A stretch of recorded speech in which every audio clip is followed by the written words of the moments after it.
Hi, everyone. Welcome to the 10th episode of the Svarim Chatter series on Shabsai Tzvi. On this episode of the series, I spoke with Professor Cengiz Sisman about the Dönme, and we discussed who they are, their history, their origins, their beliefs, and everything else about them, and his book that he wrote on them, which is called The Burden of Silence. Once again, I would like to thank the corporate sponsor of this series, Gluck Plumbing, for all your service needs, big or small, in New Jersey, with a full service division. From boiler changeouts, main sewer line snakeouts, cameraing main lines, to a simple faucet leak, Gluck Plumbing Service Division has you covered. Give them a call, 732-523-1836, extension 1. That's 732-523-1836, extension 1. And as always, if anyone has any questions, comments, or feedback on the series or anything else, please email me, svarimchatter@gmail.com, or if you would like to support the show or to sponsor an episode. Hi, everyone. Welcome to another edition of the Svarim Chatter podcast. On this episode of the podcast, I'm going to be joined by Professor Cengiz Sisman, who is a professor of history in the University of Houston System and the director of the history program at the University of Houston Clear Lake. And he's the author of the book called The Burden of Silence, Sabbatai Tzvi, and the Evolution of the Ottoman Turkish Dönmes. And we will be discussing the Dönme, who are, maybe listeners know or don't know, there was some form of, they were Muslim, Jewish, Sabbatian mix. So I don't know if I put it properly. So thank you, Professor Sisman, for joining me. Thank you very much for hosting me. So let's start off. Tell the listeners a little bit about yourself and your background. All right. I mean, by my name, you may immediately recognize that I am not American. I'm Turkish-American. I'm originally from Turkey. So I did my MA, not MA, like BA degree in psychology back in Turkey. That was almost a decade ago now. And then I came to the United States to do my MA in religious studies. I studied Judaism and Islam in a comparative manners at Temple University in Philadelphia. And from there, I moved to Harvard, where I got my PhD on Shabtai Tzvi, and his movements. Then I got PhD from there. That was, again, many years ago.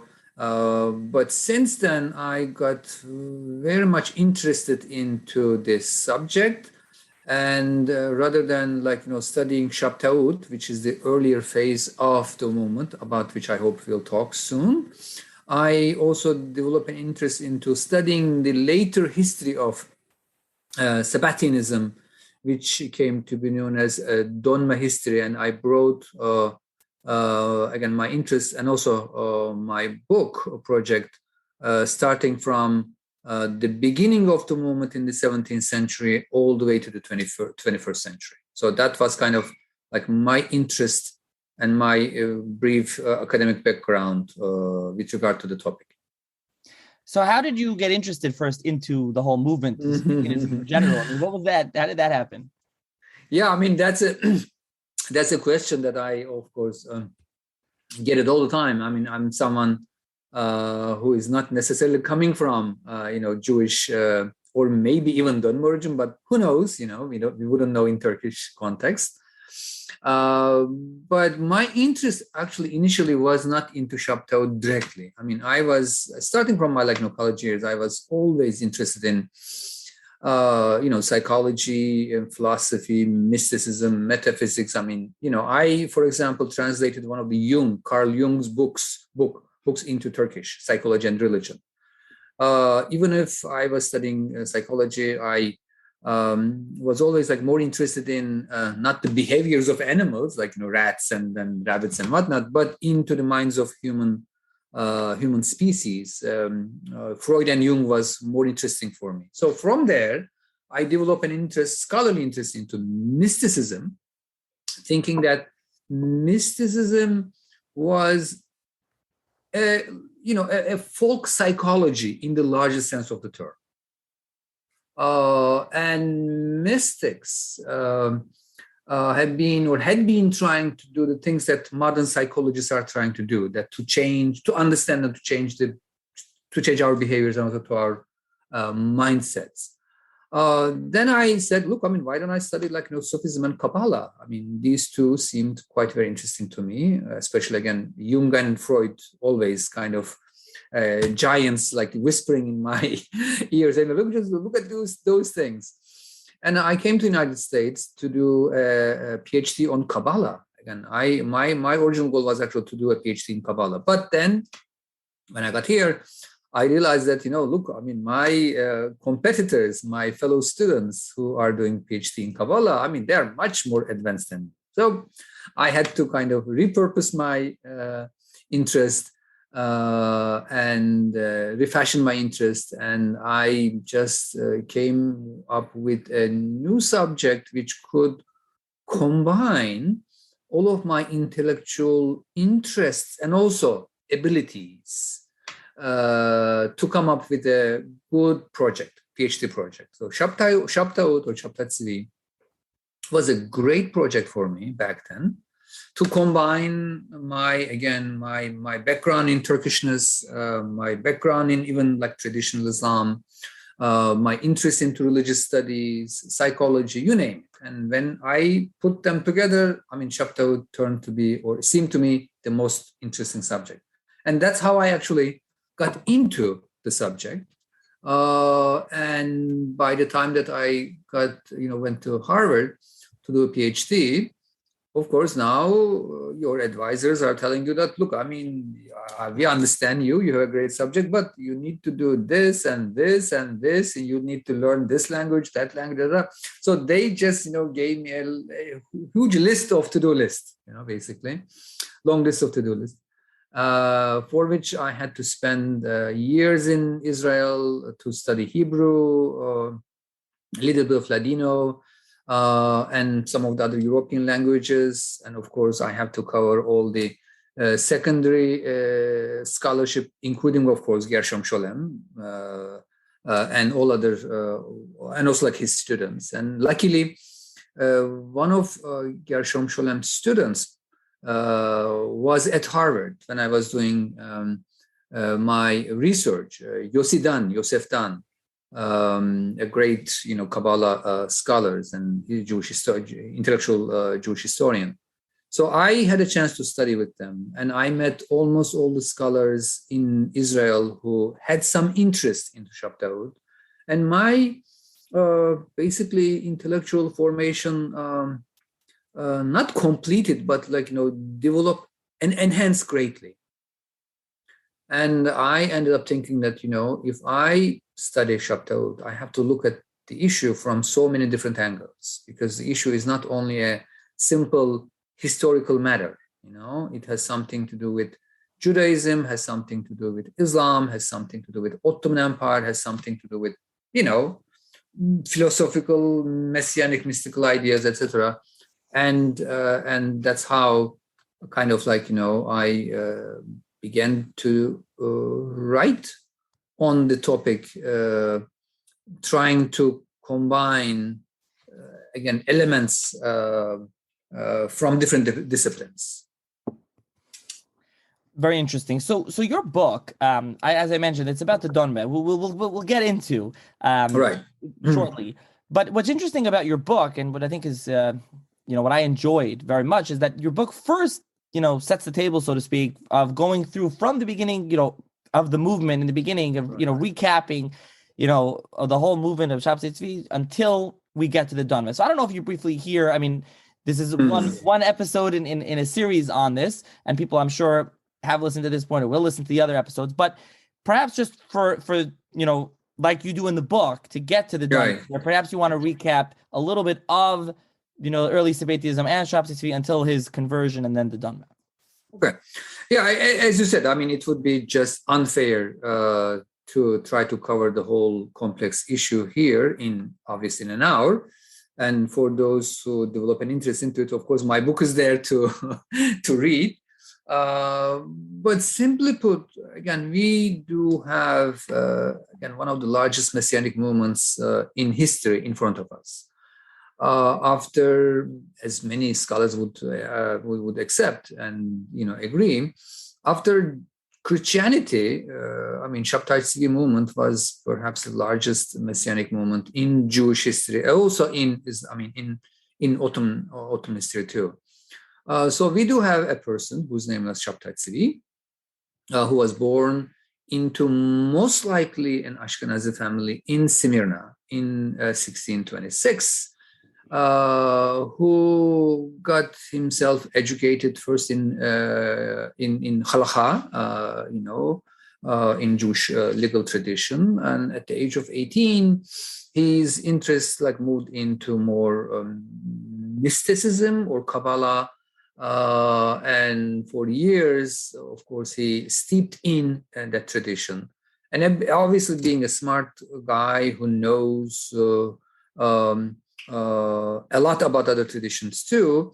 So by the age of 40 and 40-ish, he began to think that he was actually he was the long-awaited Messiah. Was he right to think as such? Yes, he had enough probably portent or evidence to think that he was a Messiah. We could, of course, discuss about that. But at first, no one believed in him. He began to travel widely in the Ottoman Empire, though he was from Smyrna, today's Izmir, ST, somewhere today's west of Turkey. He began to travel. He went to Istanbul, Constantinople, to perhaps even Salonika. That part is a bit ambiguous. We don't know it for sure. But for sure, he went to Cairo, Jerusalem, and many places in Anatolia. And then he disseminated his message. Of course, that message that he was being Messiah was something not welcomed by the Jewish leaders, Jewish, rabbinical authorities. And that's also not surprising, right? After so many false messiahs in Jewish history, and after the description of, Moses Maimonides warning us that, look, the Messiah should have such and such and such and such qualities. He's describing the Messiah in such a way that as if there is no one like him, right? So after all of these experiences, of course, rabbis had a right to be worried about that. They denied his claims. Even he was expelled from the cities where he went, and then he kept his wandering. He was a wandering messiah, so to speak, in the Ottoman Empire in 1640s, 50s, even early 1660s. Right. So that wandering, that travel, that trip, his endless trip, came to a critical point where he met a person from Gaza. The name of that person was Nathan of Gaza, Nathan Gazati, Nathan of Gaza. He was another very interesting character. He was at the age of 19 or 20, steeped in Kabbalah and most likely in Lurianic Kabbalah. And he was one of the early, if not the first, believers in Shabtai's claim that he was the Messiah. There's this saying in Hebrew that, no one can be a, prophet in his own town, right? Lo Nevia Ba'iro, I guess, right? If I remember correctly. So, of course, he was not accepted as a Messiah in Smyrna, but now he started to have some followers and followings and some receptive ears. And Nathan of Gaza, again, was a critical person to disseminate his message because he got excited immensely. He sent letters everywhere in the Ottoman Empire and also in Europe. And that meeting took place, by the way, in 1665.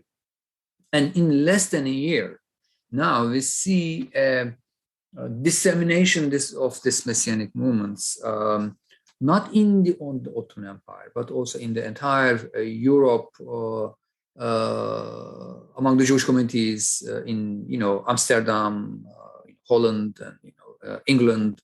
The news were did reach to Moscow, I don't know, Morocco, Yemen, everywhere, Isfahan. So we have a very interesting phenomenon happening in less than a year, which was always almost miraculous in today's standards. I mean, given the fact that we do not have internet, social media, Twitter. I mean, it is just a miracle. The movement, as I said, became bigger and bigger. People were coming from left and right, from all different corners of the world to basically, go after the Messiah, who is supposedly going to take all of them to Jerusalem and perhaps even rebuild the temple for the third time. That is kind of the beginning of the movement. Maybe two things that I always have some problems in scholarship. I mean, I don't want to bore our listeners with too much scholarship, but to say, I felt I need to say these two things. One, the importance of Nathan is a bit exaggerated to me. Many people think that it was Nathan who kind of convinced Shabtai Tzvi that he was the Messiah, and then he made the movement bigger. Yes, I agree that he had a very critical role in the beginning and disseminating and also amplifying the movement. But mind you, I mean, Shabtai Tzvi by then, he was 40 years old, well-traveled, well-educated, one of the most smart people in the empire. And Nathan was 19 years old. Again, I do not deny the possibility of having a 19 years old genius, but we have to be also thinking that Shabtai is not he was not nobody. I mean, he could not necessarily be under his influence as much as, for example, Gershom Scholem claimed. Okay, that's one of the critique that I have, that I expose also that thing in my book. Another thing is that we also, or the scholarship, also assume that the impact of the movement was just so big in Europe as well as in the Ottoman Empire that people stopped going to work and they just stopped paying their debts, and then that created a huge, obviously a chaos, right? A big chaotic environment. That is also true, but I still think that the impact of the movement was not as big as or the contemporary or the previous scholarship assumed. That also something I try to correct in my book too. So now we are in the year 1666. The movement was big, really big enough. I mean, it is not that big, but still very big, influencing not only Jews, but we know that also influencing the Christians in Europe and maybe a few Muslims in Ottoman Empire too. Why Christians? That's a curious event, because the year 1666, meaning 666, was a symbolic year for the millenarian Christians. I'm sure that in some of your previous episodes you listened to Dr. Matt Goldish. He might have talked about this Christian millenarianism in the 17th century Europe, where Christian millenarians were expecting the second coming of Jesus, but before that, certain events need to precede the coming of second coming of Jesus. And one of those portents, one of those symbols, one of these necessary things to happen is the rise of Antichrist, right? And in that millenarian messianic mystical framework, Jewish Messiah was the Antichrist. So anyway, the commotion, the excitement among the Christians in Europe was because of the fact that a Messiah, a Jewish Messiah arising in the East, could be indeed Antichrist, which is harboring or even signaling coming of the Jesus next year. So if again Jewish Messiah appears in 666, you don't need to have any stronger sign that. And a Jewish Messiah could do another thing. Jewish Messiah also could bring the end of the Ottoman Empire, so that the way to Jerusalem is going to be wide open for all other messianic prophecies. Okay, I don't want to get into that too, but at the year 666 was so important, significant, interesting date for all of these people that created in a way like a perfect storm everywhere in the old world.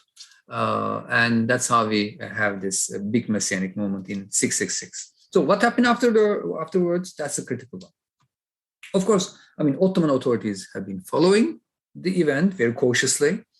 Normally, Ottoman authorities did not involve much into internal affairs of Jews, Christians, or Muslims, because Ottoman Empire has a very interesting system of, inner autonomy, or religious minorities have their own self-governments, quote unquote.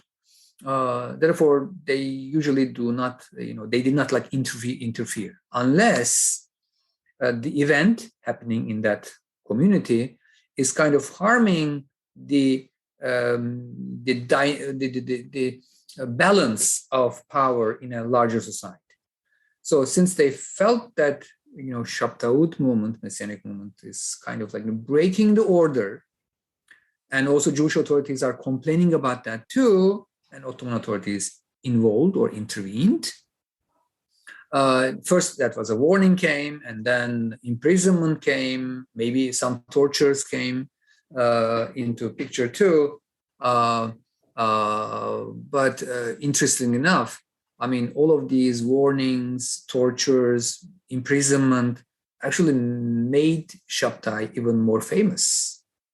Because according to another prophecy, Messiah needs to suffer. So all of these things were, in a way, extra proof, cherry on the top, right?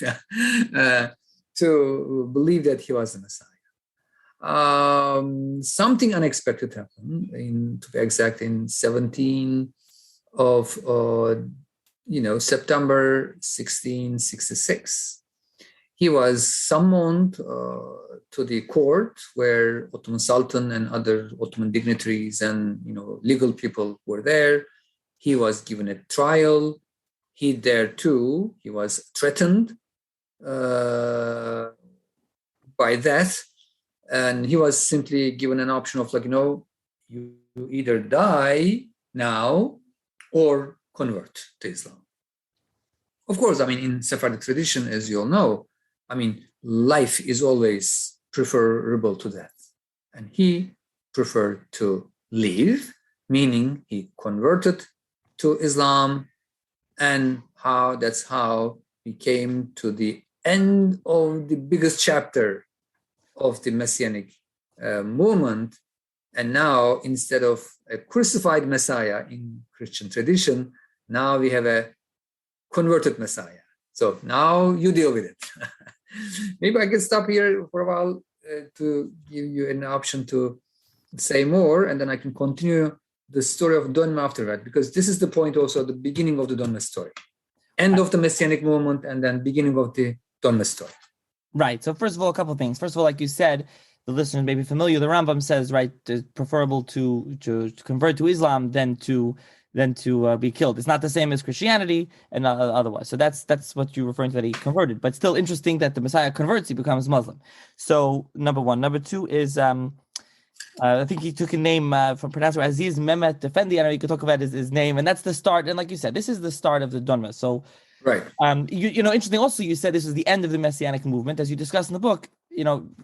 Not exactly does the movement just automatically collapse and become nothing on this, and that again segues us into the Dönme. So it's interesting. This is an episode about the Dönme, and we have not discussed the Dönme. We're 20 minutes in or whatever. But already okay. no. But that I'm just, that's the foundation. Right. This is the foundation. We can't discuss who they are, what these people were. So let's talk.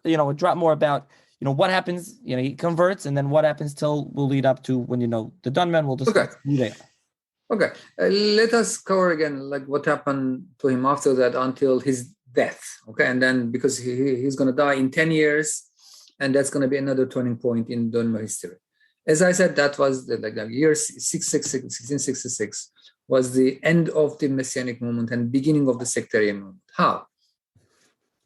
while like his followers waiting outside, that he is going to convert even the Sultan to his cause. I mean, that was such a big expectation, right? High expectations. None of them happened. And of course, I mean, that was a great disillusionment, great disappointment for thousands of his followers. And I mean, now yet, I mean, this is yet another false messiah. We have seen this in history, right?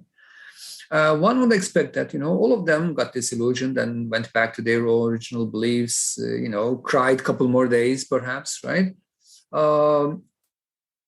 That did not exactly what had happened. Yes, I mean, majority of them got disillusioned and even maybe cursed him, saying that, may he die, something like that. He was cursed.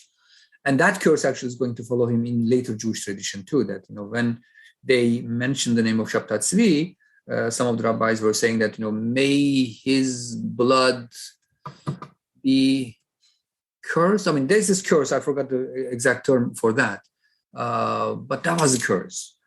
But a small number of his followers had this simple reasoning, okay? The reasoning is this. Look, I mean, we believed in him that he was the Messiah, right? Yes. We are all smart people. We are all, and he was a smart person too. Now, our Messiah converted to something else. He did something else. I mean, not even a conversion. He did something that we probably even cannot comprehend. After all, he's the Messiah. He is connected to heaven or heavens. He has some divine plan. So whatever he does, that should be the part of divine plan. So if he converts, then we should all follow his footsteps because there must be a divine plan behind it. Right? So in a way, we see a very familiar form of justification when a prophecy does not get materialized. In all other traditions too. I mean, you have some prophecies, some calculations, right? In Jewish, Islamic, Christian, I don't know, even cults, they do have some prophecies. But when those prophecies do not get materialized, I mean, do all the believers go back? No.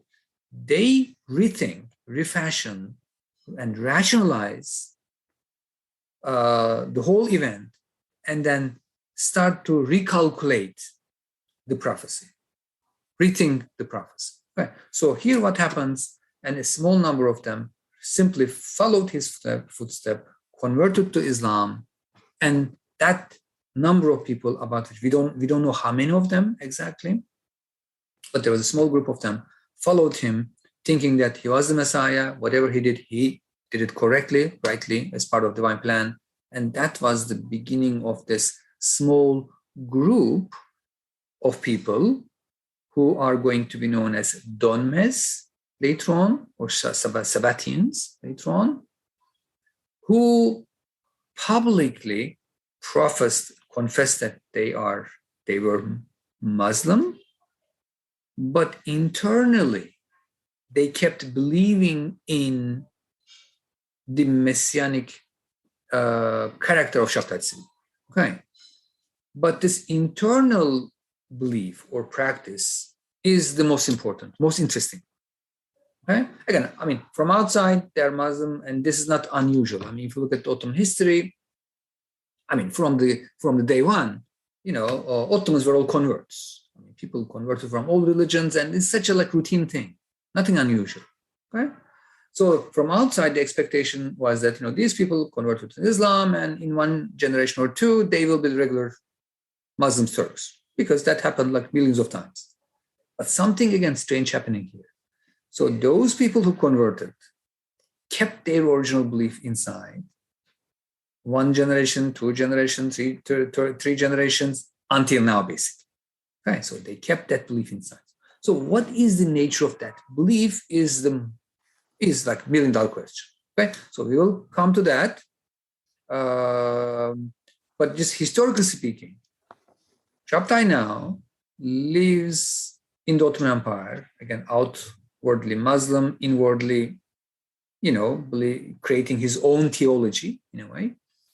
And then he lived 10 more years, living in different towns in Istanbul and Adrianople, and maybe even at that time he might have also visited to Salonika too. We don't know about that for sure, but he was there for 10 years. And one of the interesting things about those 10 years was that, he had more and more followers. Okay. By the time that he dies, we believe that he had roughly, 1,000 people around him believing him. Again, they were Muslim outside, Sabbatin inside.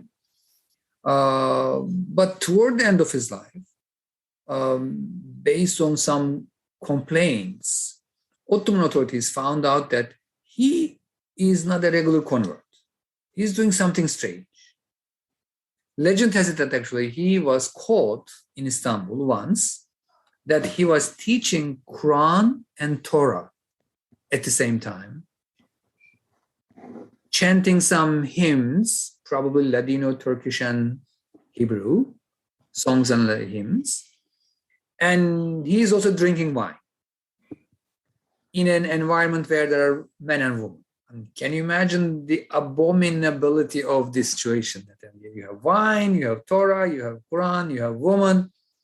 I mean, you cannot go anything more wrong than that. Okay, he was caught, and then he was sent to the exile, and then he lived 3 more years in exile in Dulgino, in today's Montenegro, somewhere Adriatic shore.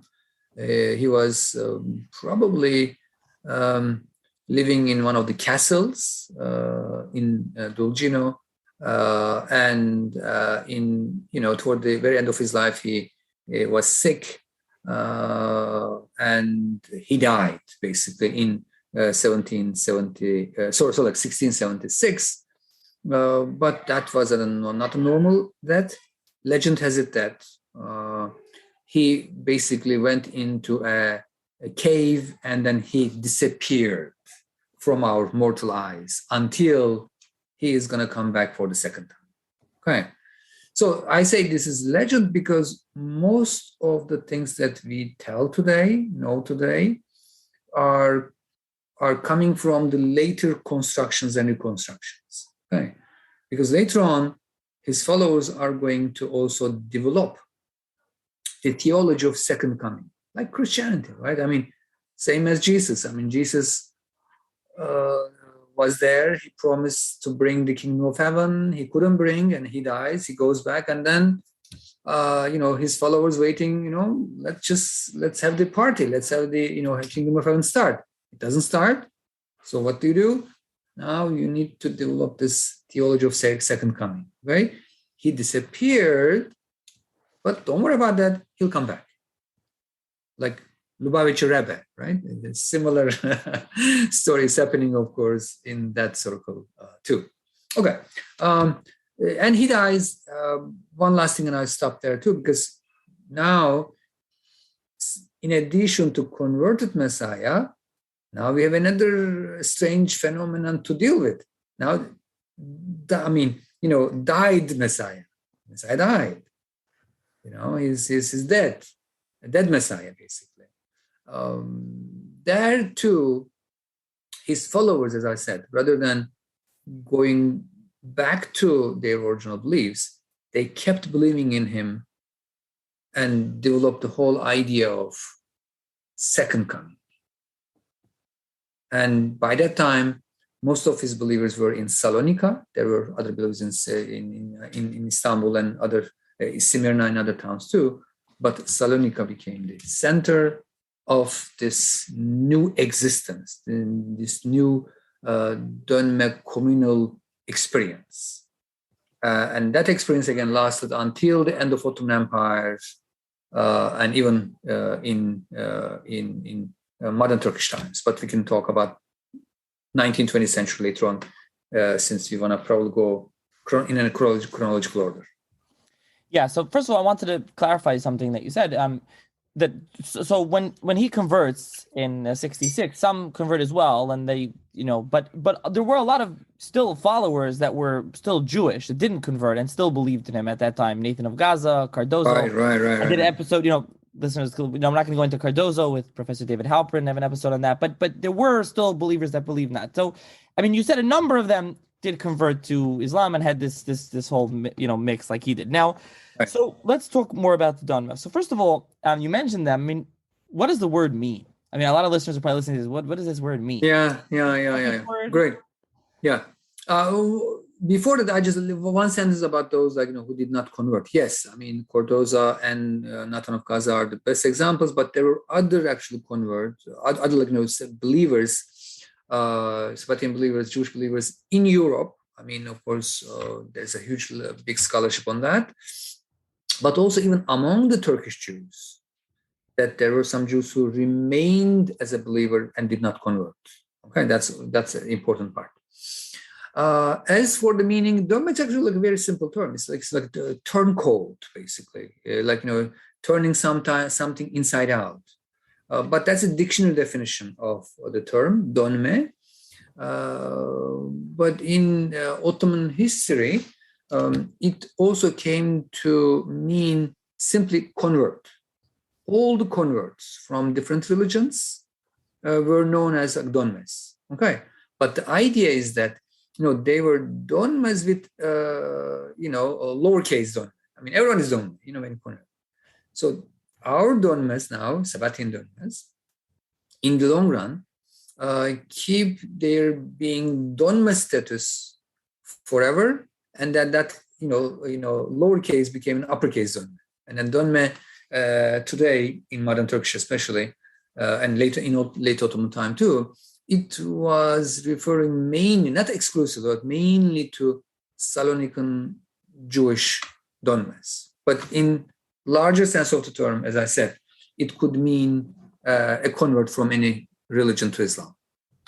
Okay, so like you mentioned, there were some at the time when in 66 and after when Shabtai Tzvi converted, but mainly what their origin. Let's talk about the origin of the Dönme and build up to the mass conversion event, so to speak, in the 80s, right. 1680s, when I guess that's like the real origin of this complete movement. Well, I mean, again, the very beginning of the Dönme story started with the very first day that Shabtai converted to Islam. Okay, again, on that day, how many people converted? We cannot know. We don't know. We don't have any source for that. But during his lifetime, the assumption was that he had probably close to 300 families followed him. And then 300 families roughly, equals to 100,000 people. Okay. So, but that was a messianic community. I mean, they did not really bother too much about forming a community, because to them, Messiah is here, Messianic age is going to start soon. Therefore, we shouldn't bother too much, right?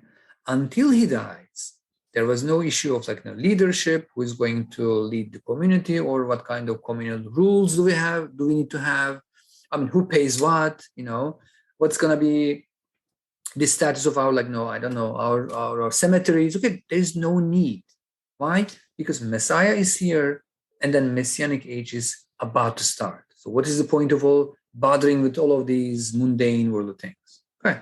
So, but once he dies or disappears, right?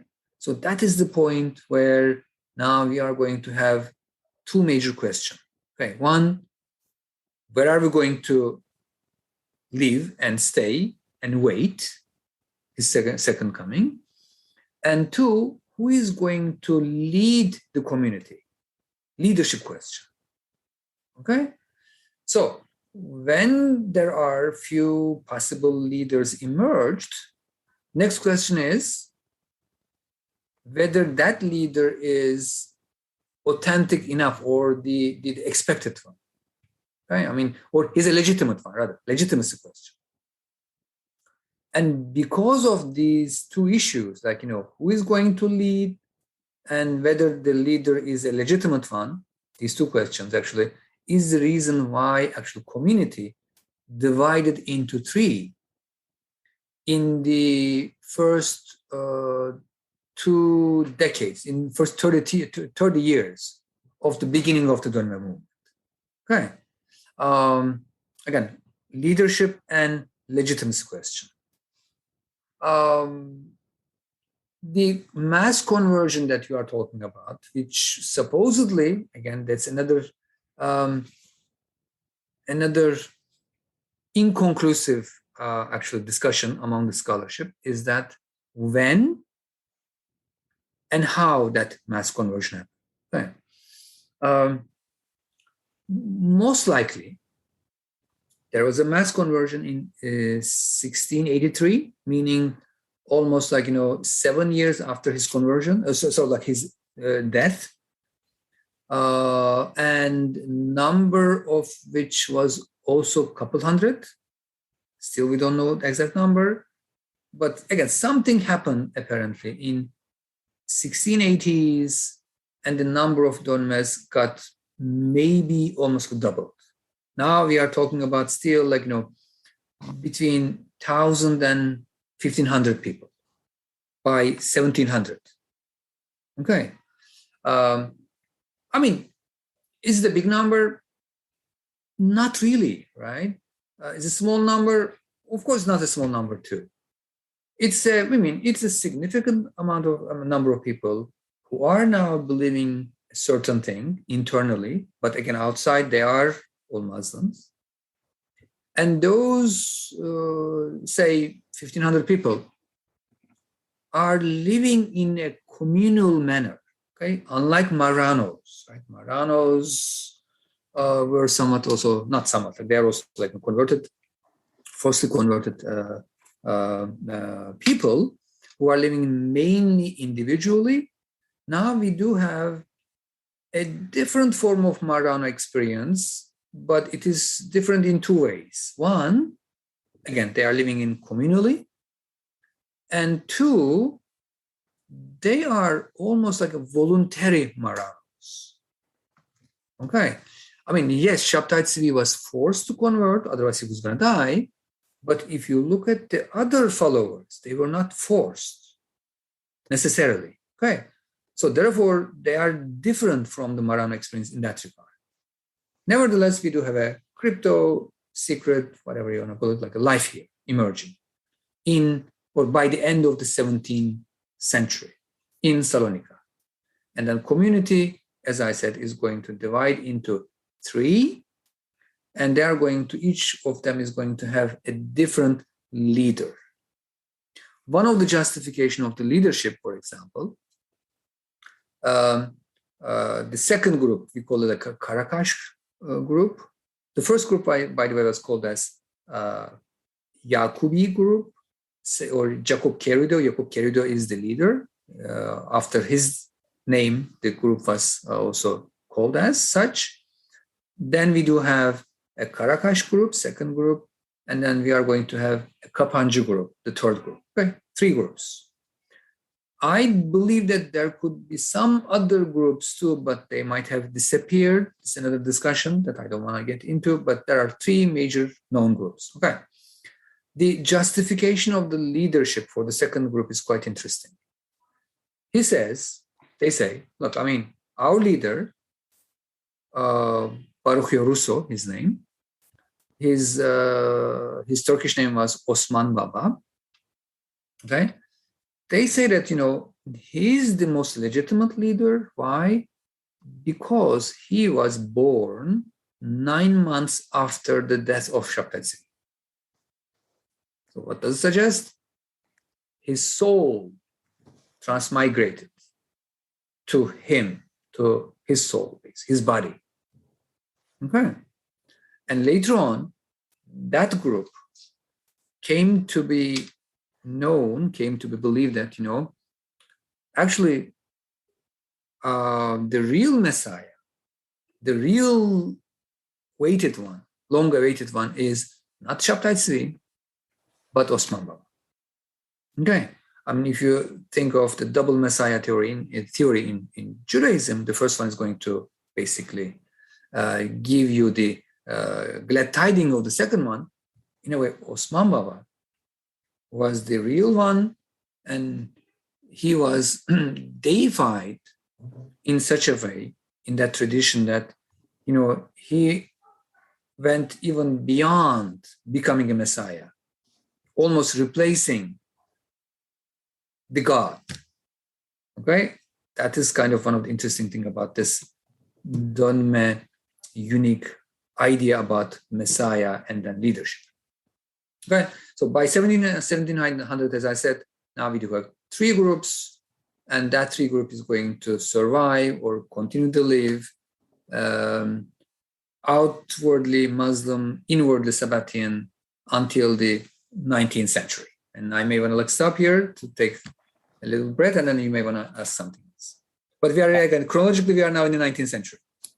Perfect. So even before we get, chronologically, that's where we'll pick it up. But right, staying with the original group, a couple of questions. First of all, what were their main beliefs? Now they're outwardly Muslim, inwardly Jewish, but do they have any special doctrinal beliefs?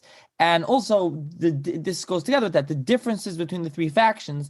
Like you said, obviously there was a leadership question, a leadership difference. But was there a belief difference besides for the one you outlined, the believing in him being Mashiach? Was there a difference in beliefs between the three? Okay. This is not an easy question. First, what do they believe? One thing we need to understand that, again, now we are talking about three groups instead of one group. Okay. Yes, Dönme as an umbrella term, have some basic ideas. The basic idea, of course, Messiah, right? Messiah, that, Messiah is he came and he's going to come again. Right? That's probably central tenet. But then when you go to subgroups, they have their own, again, leaders. They do have their own religious calendars. They do have different practices and then different prayers. As well as, again, there are so many overlappings. But especially when you look at their religious calendars, you may see that they are celebrating, say, the life of such and such person instead of such and such person. Okay? There are different saints, saintly figures, and big names, and big families. That's probably one of the most important differences. Another difference is that they take their understanding of Islam probably is different. Again, I say more about this in my book, but let me just say only this. For Yaqubis, for the first group, Shabtai converted to Islam as a necessary step. Okay. Before the penultimate, it's like penultimate step before the ultimate step. Okay.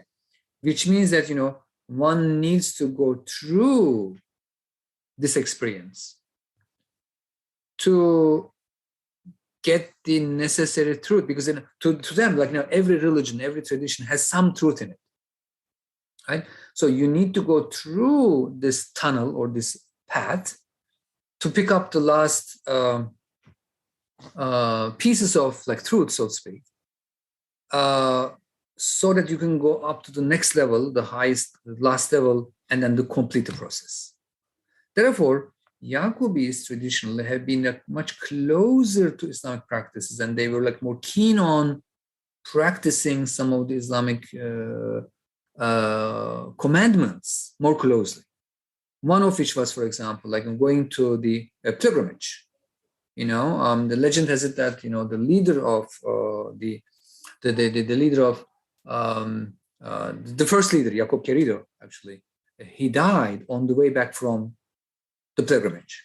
Okay, so which means that he went there, and later on too, we see them that they are much closer, observing, say, Friday prayers or fasting and whatnot, thinking that there is some truth in it.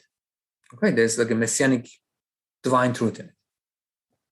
Whereas Karakash tradition, second group, is a little bit more distant to that understanding, and they just do the bare minimum, basically.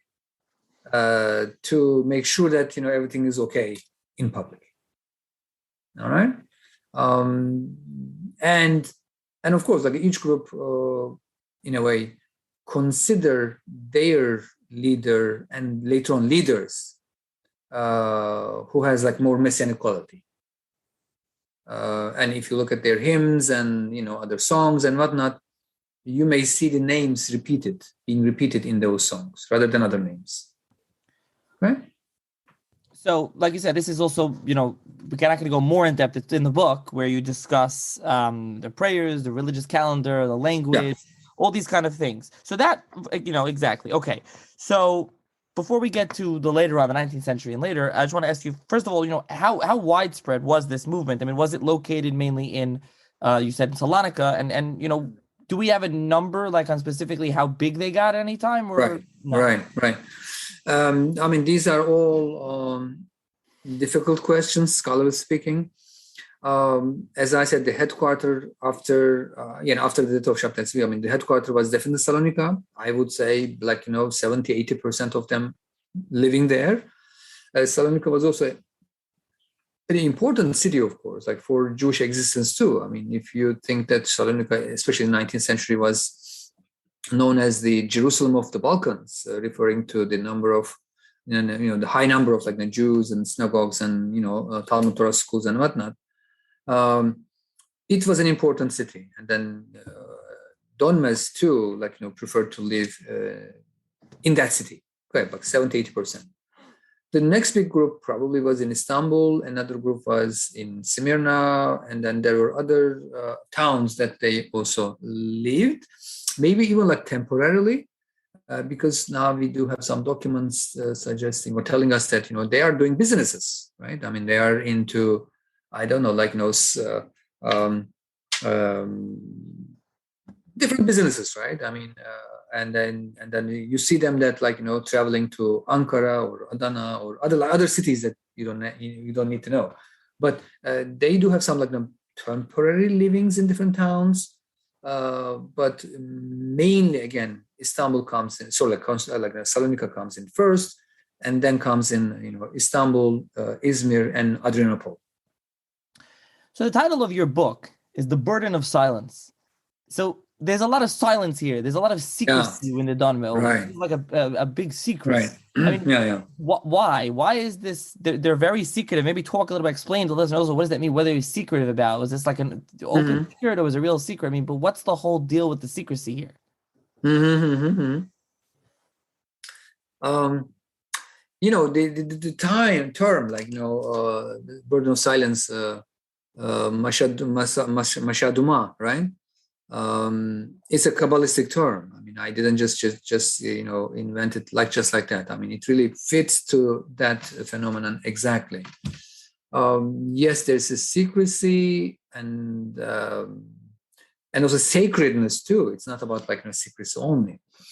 I think that this burden of silence really explains their existence for decades. One of the enigmatic questions was that how successfully they survived over centuries. We are talking about close to 400 years now, right? And that burden, that silence. I mean, before burden, let's just talk about silence. Okay, that silence actually was the key here. Okay, they kept it silent. So that silence. Did it become a burden? Yes and no. First, let's just again try to explain the silence. They had to be silent for two reasons. Okay. One, there was an external reason, right? I mean, if you convert in Islam or into Ottoman Empire to Islam, you cannot reconvert. I mean, it was simply not allowed. You cannot simply say, yesterday I converted to Islam, but today I changed my mind and I become Christian or Jewish or whatnot again. No, you can't. Technically, legally, you couldn't. You cannot. Okay. So, and if you do, there's a cost for that. Okay. So it doesn't mean that there were no examples where people did convert to other religions, reconverted or reverted. There were examples, but If it was a massive scale and visible scale, you would be in trouble. Okay. So therefore, you could not reconvert anyway. It's dangerous. Okay. Say this is a legal, sociological, historical obligation, and that made you silent. Okay. It's dangerous. This danger. But in time, they also develop an internal reason for the silence, saying that, this is a secret and you are supposed to keep it to yourself. Okay. As you know, in Jewish Kabbalah, there are certain things that you cannot share with 2 people or 3 people, right? I mean, you cannot talk about, for example, creation with 2 people, right? And there are certain things in Kabbalah that you cannot share. So now, in a way, they just developed this idea of sacred idea, which should not be shared by non-Dönmes. The moment that you share it, you are losing it. It's a divine principle. Okay. So, in a way, during the Ottoman times, these 2 mechanisms, external pressure and internal obligation, made the believer silent. Okay, you have to keep it silent. Right. So, is this a burden? Here's the thing. If you are a believer, in any mystical traditions, and imagine that you are given a secret. So you, as a believer, you may feel privileged that you are being shared with the secrecy, because that secrecy empowers you, right? It's a privilege because no one, it's like a treasure. No one can get it but you, right? So in a way, at first, or as a believer, if you're a believer, I think that secrecy is not a burden. But it became a burden when you decide to leave that secret. Okay? So your religious leader would say that, if you say betray, if you, give up on that, if you, share it with someone, then I don't know, you're gonna you'll burn in hell, something like that. Right? So there is this religious danger there. Okay. Now it's a burden. Even if you want to, you can't. Okay. And also there is this external danger there too. You wanna give it up, but who's gonna say what to you, and who's gonna do what to you externally? Right. So that was the case in the Ottoman Empire. But when you move from Ottoman Empire to the Turkish Republic, okay, so from religiously defined empire to secular republic in 1923, right? Ottoman Empire is gone after the World War I, and now we have Turkish Republic, and most of the Dönmes, if not all, now is in Turkey. Okay, now there is no external pressure, meaning that, now if you want to, you can convert to Judaism, no? No one can stop you. There is no that threat here. But at that point, here's the burden again. You have been living as part of this universe so long that you just don't want to admit it or come to terms with it, or I don't know, like family pressure, social pressure, inner pressure, lots of complicated things made you still keep it inside. You don't want to talk about it. Okay. And that also creates a burden. Okay. Even if you want to, you have to keep it to yourself. And that's why many people either did not talk about it, or back in 1920s, when again the whole thing was changing from Ottoman Empire to the Turkish Republic, modern times, many families actually decided not to transmit this knowledge and this tradition to their children. Okay, and they just they raise their kids without any knowledge of it. But those kids, of course, later, years later, they somehow found out, That creates, of course, lots of traumas and problems and other psychological issues. But they, in a way, discovered their roots at some point. And then today, I mean, I have like many friends and families who are going through this rediscovery of their own origins through learning, reading, listening to podcasts like this, etc. Now, I wanted to ask you two things mainly. First of all, something that I don't know, people that have heard of the Dönme, I've been asked, how involved were they? There's like this theory or conspiracy theories that they're involved with the fall of the Ottoman Empire and the start of the Turkish Republic. Yeah. What is there anything to that? And then, like you said, what form are they still around today, if any that are still around? Good. I mean, the conspiracy by definition, it's a conspiracy, right? I mean, there is no way to sometimes verify or disprove it. I mean, that's the genius of ingenuity of the conspiracy theories. I mean, you cannot disprove it easily.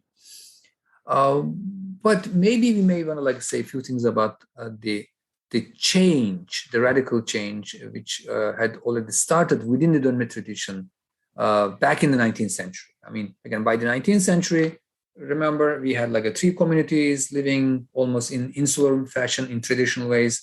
But by the 19th century, with the wave of modernization and then coming of the enlightened thing, the ideas in the Ottoman Empire, having new schools, having many people traveling all around the world, including Europe, the Dönmes in Salonika became more and more international.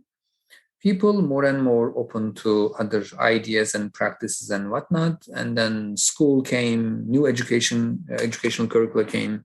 And that actually started to have some radical changes within the community, even before the fall of Ottoman Empire, okay, in 1850s, 60s, 70s onward, okay.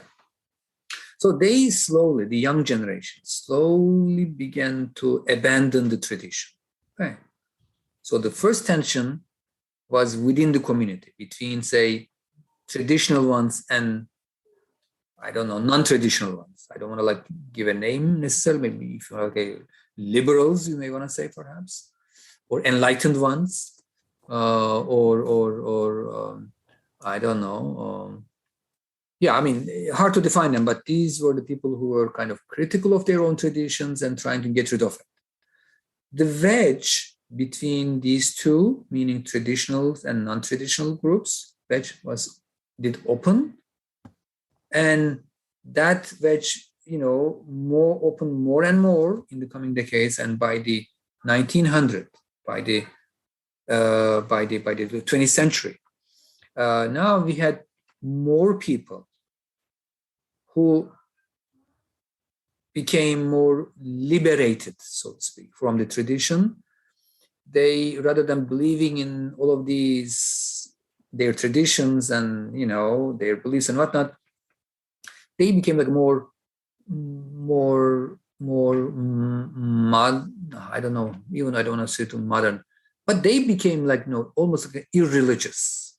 Okay, they were they embraced modern agnostic, even atheistic ideas rather than subscribing to Jewish, Sabbatean, or Islamic ideas. Okay.